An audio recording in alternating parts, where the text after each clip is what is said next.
Bienvenue au segment qui a pour titre « Comment produire une déclaration canadienne de revenus et de prestations ». Ce segment fait partie de la vidéo intitulée « Les étudiants étrangers et l'impôt sur le revenu ». Ce segment fournit des liens où vous pouvez obtenir plus de renseignements. Vous trouverez tous ces liens dans les liens connexes pour ce segment. Je vous présente Nicole Bélanger. Bonjour Nicole et bienvenue. Merci Joseph. Nicole, quand dois-je produire ou envoyer ma déclaration de revenus et de prestations? Une année d'imposition, comme une année civile, se termine le 31 décembre. Vous avez jusqu'au 30 avril de l'année suivante pour produire votre déclaration de revenus et de prestations et payer tout impôt dû. Il y a toutefois une exception. Si vous ou votre époux ou conjoint de fait êtes travailleur indépendant, vous avez jusqu'au 15 juin pour produire votre déclaration. Gardez à l'esprit que si vous avez un montant dû d'impôt, vous devez tout de même le payer d'ici le 30 avril. Si vous ne produisez pas votre déclaration à temps ou ne payez pas vos impôts à temps, des pénalités et des intérêts pourraient vous être imposés. Il se peut que certains étudiants étrangers soient au Canada depuis quelques années, mais qu'ils viennent de découvrir qu'il pourrait être dans leur intérêt de produire une déclaration. Peuvent-ils encore produire leur déclaration pour les années précédentes? Un particulier a généralement 3 ans à partir de la fin de l'année d'imposition pour produire une déclaration et demander un remboursement. Il y a toutefois des situations exceptionnelles où vous pourriez avoir droit de produire votre déclaration après l'échéance de 3 ans. Pour en savoir plus, consultez la circulaire d'information en matière d'impôt sur le revenu, IC 07-1, intitulée « Dispositions d'allègement pour les contribuables ». Supposons que je dois produire des déclarations de revenus pour plusieurs années et payer de l'impôt. Y a-t-il une façon de réduire les pénalités et intérêts? Vous pourriez avoir le droit d'utiliser le programme des divulgations volontaires de l'ARC. Pour en savoir plus sur ce programme, allez à www.arc.gc.ca/divulgation volontaire. En tant qu'étudiant étranger, quelle trousse d'impôts et de prestations devrais-je utiliser?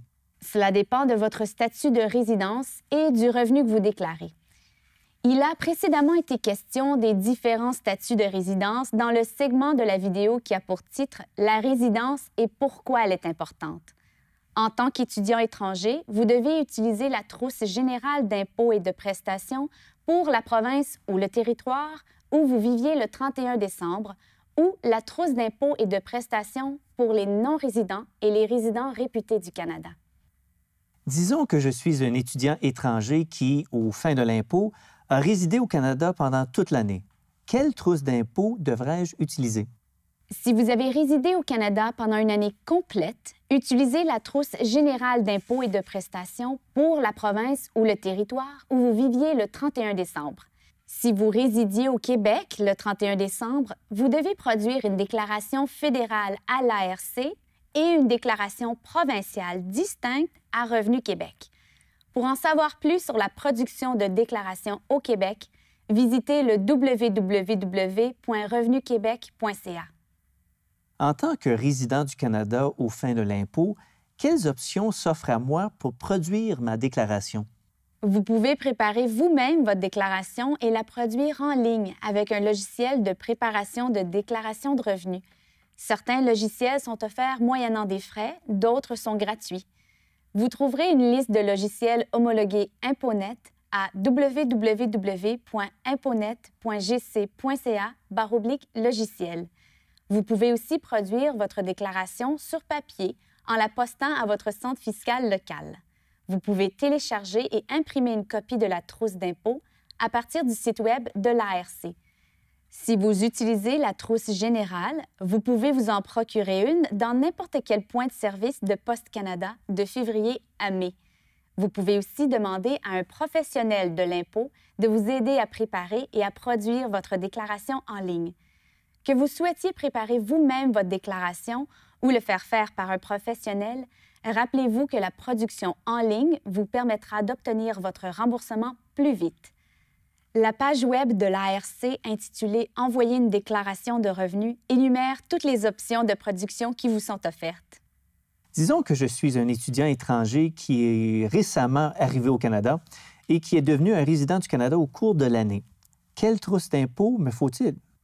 En tant que nouvel arrivant au Canada, vous devez utiliser la trousse générale d'impôts et de prestations pour la province ou le territoire où vous viviez le 31 décembre. Pour connaître les autres options de production qui vous sont offertes, consultez la brochure T4055 intitulée « Nouveaux arrivants au Canada ». Et si je suis un étudiant étranger qui est un résident réputé du Canada? Vous devez, dans ce cas, utiliser la trousse d'impôts et de prestations pour les non-résidents et les résidents réputés du Canada.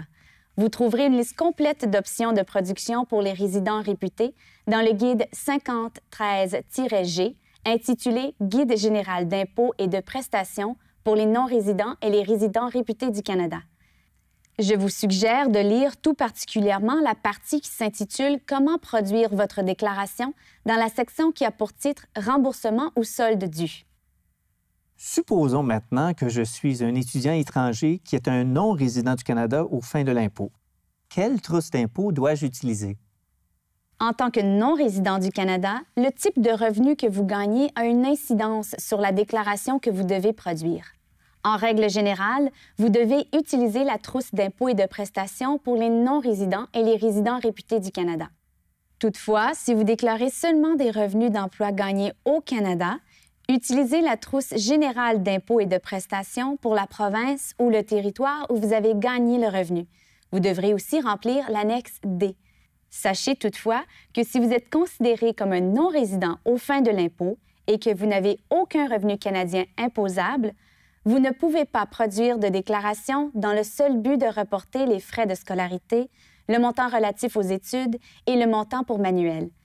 La page Web intitulée « Exceptions » énumère toutes les situations où un non-résident pourrait devoir produire un autre type de déclaration. Quelles sont les options de production pour les non-résidents? Toutes les options de production se trouvent dans le guide 5013-G dans la partie qui s'intitule « Comment produire votre déclaration ». Les déclarations produites par les non-résidents sont traitées par le Bureau international des services fiscaux. Quelles sont les coordonnées du Bureau international des services fiscaux? Vous trouverez l'adresse, les numéros de téléphone du Bureau international des services fiscaux dans le site Web de l'ARC. Merci, Nicole. C'est ici que prend fin le segment qui a pour titre « Comment produire une déclaration canadienne de revenus et de prestations ». Ce segment fait partie de la vidéo intitulée « Les étudiants étrangers et l'impôt sur le revenu ».